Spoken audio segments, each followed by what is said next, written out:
তথ্যসাথী চ্যানেলে তোমাদের স্বাগতম।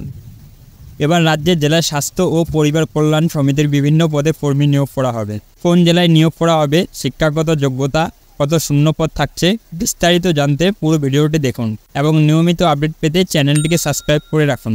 এখানে তোমাদের জেলা স্বাস্থ্য ও পরিবার কল্যাণ সমিতির বিভিন্ন পদে কর্মী নিয়োগ করা হবে।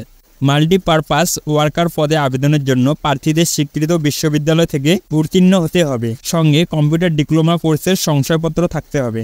আবেদনের জন্য প্রার্থীদের 21 থেকে 40 বছরের মধ্যে বয়স থাকতে হবে। এছাড়াও সরকারি নিয়ম অনুযায়ী SC ST 5 বছর ও OBC হয়ে থাকলে 3 বছরের ছাড় পাবেন। অনলাইনের মাধ্যমে আবেদন জমা নেওয়া হবে।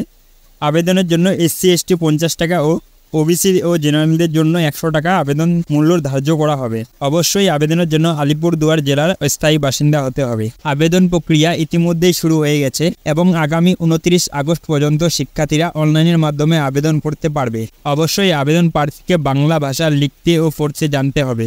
এখানে বেতন দেওয়া হবে 15,000 টাকা থেকে 40,000 টাকা প্রতি মাস এবং পদোন্নতির সুযোগও থাকবে। রাজ্যের জেলা ও স্বাস্থ্য পরিবার কল্যাণের অফিসিয়াল ওয়েবসাইটে গিয়ে আবেদন করতে পারবে। এছাড়াও ডিসক্রিপশনে লিঙ্ক দেওয়া আছে, সেখান থেকে দেখে নিতে পারো। আশা করি ভিডিওটি তোমাদের জন্য সহায়ক হবে। প্রতিনিয়ত আপডেট পেতে চ্যানেলটিকে সাবস্ক্রাইব করে রাখুন।